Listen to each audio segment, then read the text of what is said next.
Hi there, this is John from CNCROI.com, and today we're going to take a look at PCB board engraving and color changing.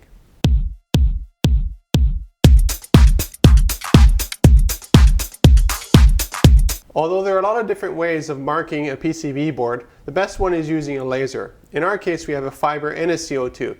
So depending on the material composition or the parts or the units on the PCB board you want to engrave, we could actually do that in a non-destructive way. If you used a router or something like that, you have lots of vibrations introduced. With the laser, we never actually touch the board, which is a major advantage. We introduce heat, but the heat is only at the very top surface of the material. It's not all the way through, unless you want us to cut it out.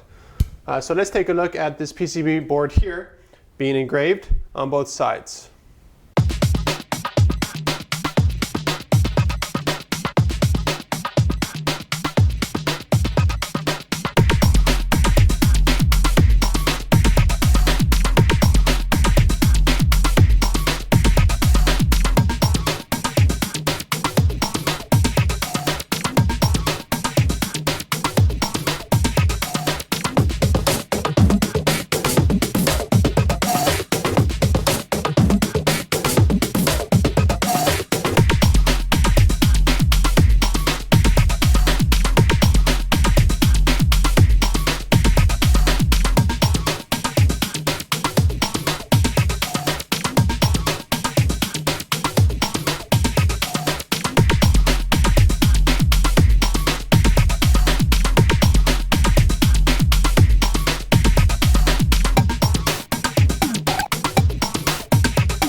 The reason why I sort of interchange between fiber marking and engraving on this PCB board is that I did both sides, as you saw in the video.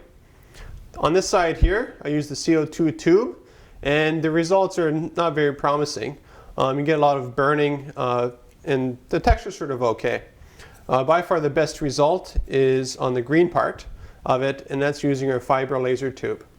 The advantage with us is we can have a PCB board. You can have hundreds or thousands of them, and they'll all be engraved exactly the same, or color changed, or fiber marked, depending on the material composition of the PCB board. So if you have any PCB boards need some engraving or fiber marking, give us a call and we'll do it right for you. I'll see you in the next video.